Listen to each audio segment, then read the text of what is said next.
Hello everyone and welcome to the Mill Valley Subdivision Model Railroad. My name is Jake and I figured I would do a quick, brief layout tour to kind of show you where the layout is in its current stage and kind of the towns and the scenes that make it up. A little bit of background before we get started. This is a freelance layout, loosely based, and I say loosely, on southwestern Pennsylvania, where I grew up. It is HO scale with about 120 feet of double track main. The fancy DCC guys might want to plug their ears for a second. This is DC only, and I used Bachmann Easy Track everywhere on this layout. I know, kind of crazy, but bear with me. I'm a beginner in this hobby and it has certainly served me well so far. It's a very simple layout that really me and my two young sons just kind of set it up to rail fan. So let's get started. Let's go to Norwich Junction, which is the main freight yard of the layout, and start there. Alrighty, here we are in Norwich Junction, which, like I mentioned, is the main freight yard on the layout. Really simple setup here, just a few extra tracks to park freight cars, cabooses, dummy locomotives, things of that nature, to have them ready to go later on if I want to run them in the day, or if they just don't fit on the current train, I kind of park them here.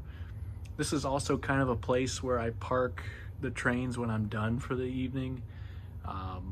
Really just a gathering ground right at this point. I certainly want to develop it more. As it's currently stub-ended, I would, certainly like to have it where I have yard ladders on both ends, but for now, kind of serves the purpose of just storing trains. Moving west on our tour, we see the railroad crosses the Mill River as it heads towards Yakinagi. I mentioned earlier on in the intro that this layout is a freelance layout. I do, however, loosely model certain things that I grew up around, for example. And because it's freelance, I don't really want to call these areas what they're actually called in real life. I kind of like to put a spin on it. So let me take you to the next town on the layout, which is called Yakinagi, as it plays off of the town that I grew up in. Okay, here we are in Yakinagi, which is the portion of the layout that goes from one corner of the room to the other, the east side, and then moving west towards this corner here. And like I said, this models very loosely the hometown that I grew up in, which is Connellsville, Pennsylvania. I call it Yakinagi because the Yakinagi River is the main body of water that runs through that town. So that's kind of my spin-off for this area. I really just wanted to capture points of the railroad that follow along the Yakinagi River. So that's kind of what I tried to do here in this scene. Also wanted to capture the many trees and the hillsides and mountains that are in the area as well. And also to the left side there, you can see Route 119, which is the main highway that runs through Connellsville. Had to put that area in as well as the railroad goes underneath that in Connellsville.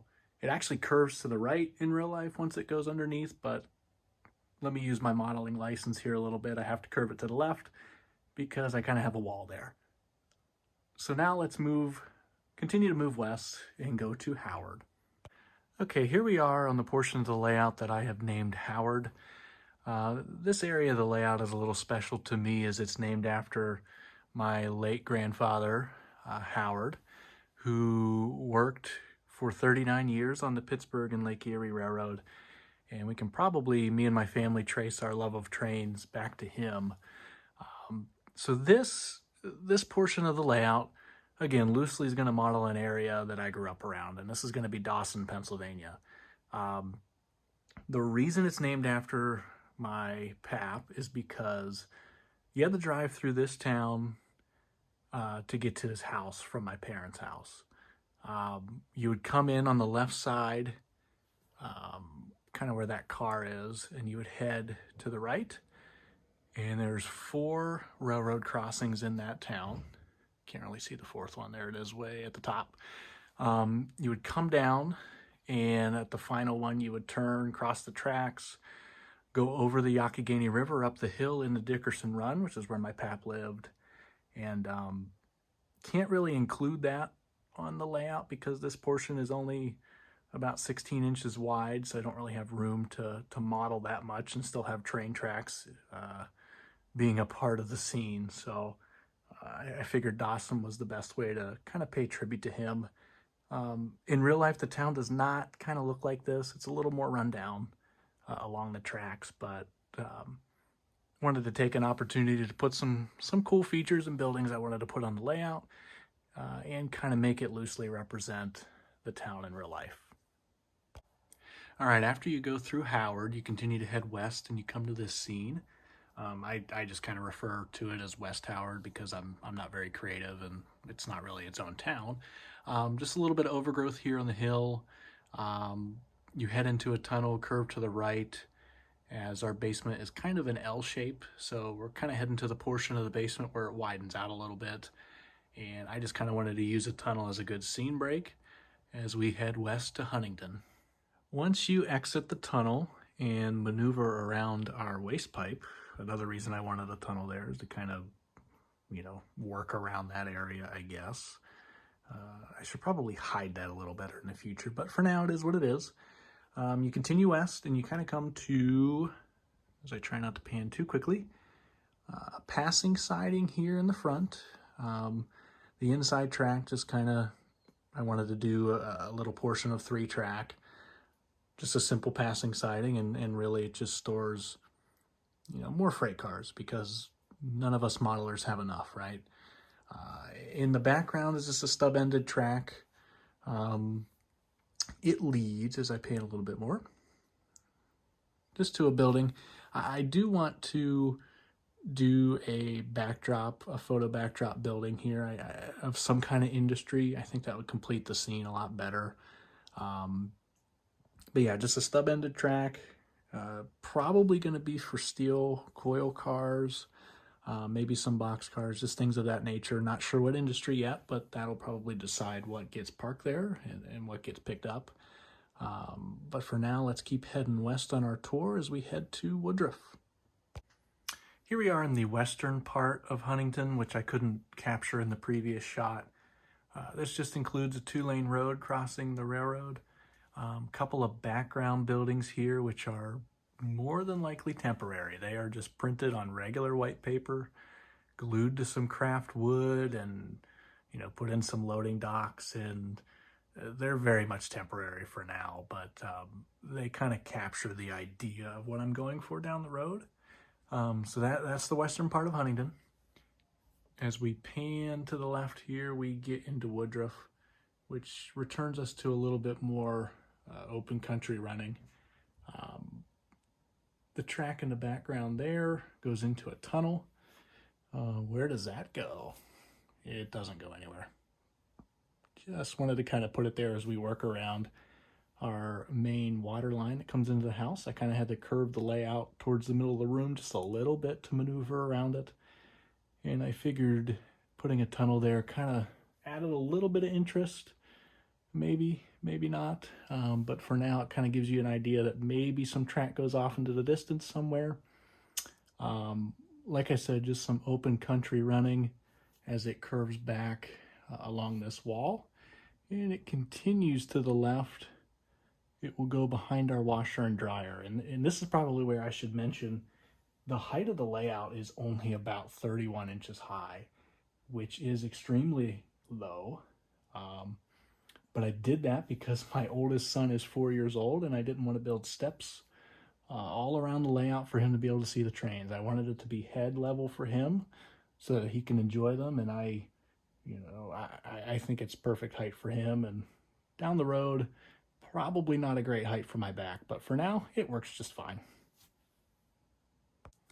All right, we've now maneuvered around the washer and dryer and we head to well, it used to be, it kind of still is, a storage shelf that I built for my wife, and then I took over this shelf because why not, right?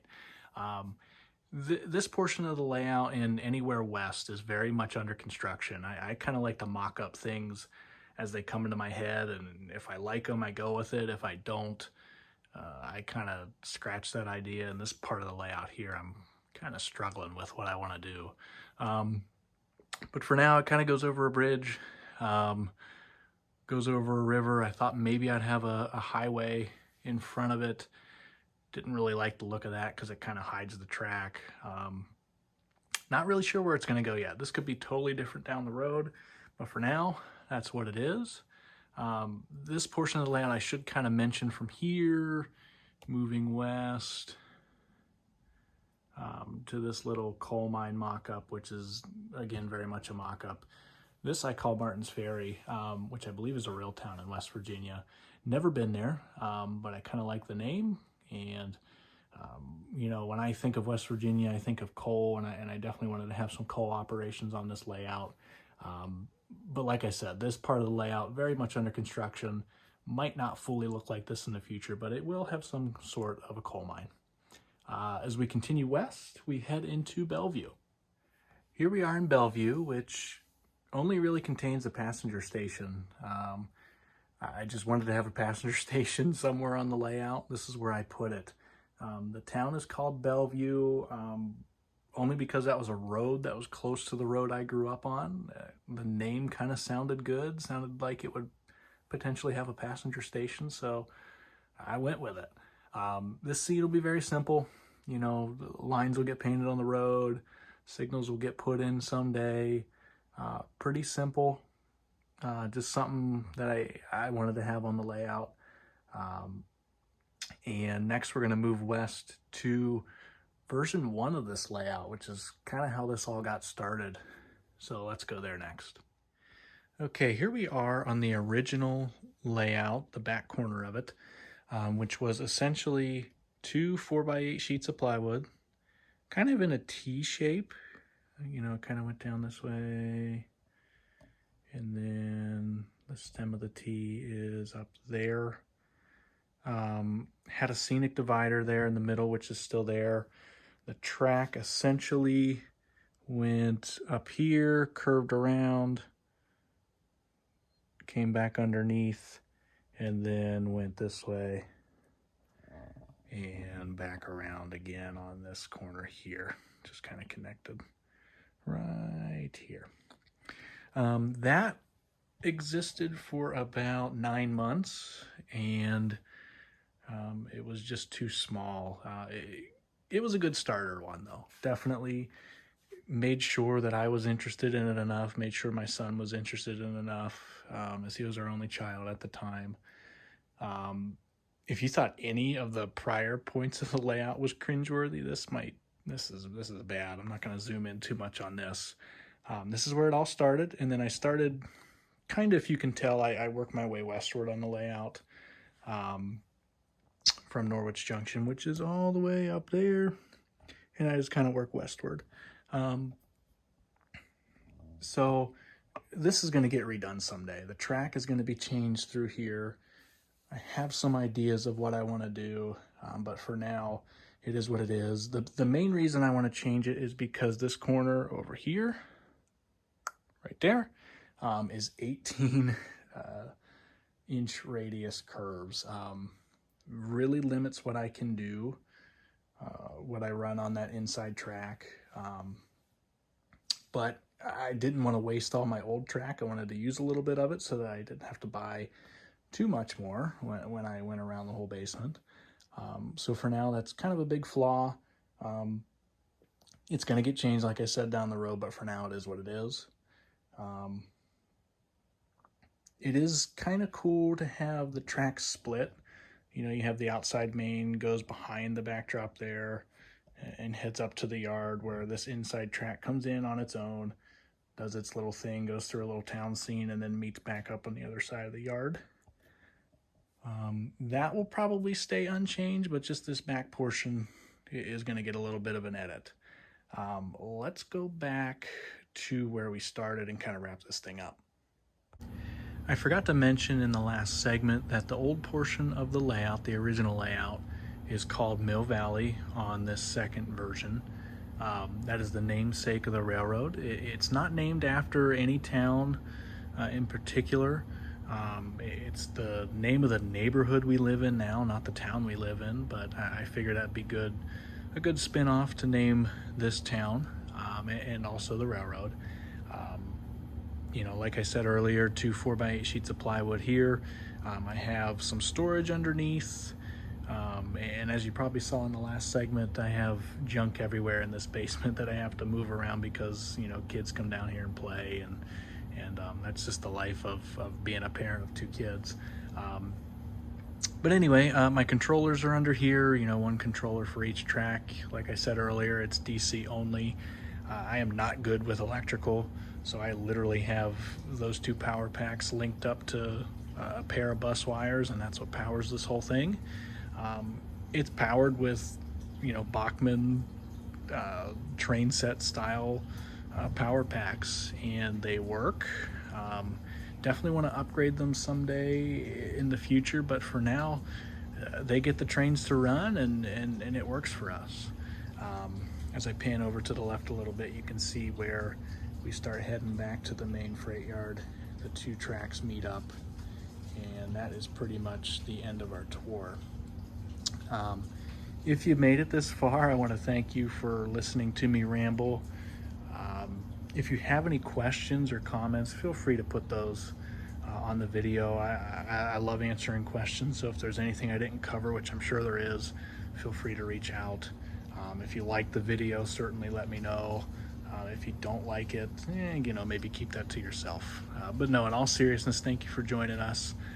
Hope to do some more videos in the future, maybe some how-tos, who knows. But for now, this was the brief tour of the Mill Valley Subdivision Model Railroad. Thanks for watching, guys.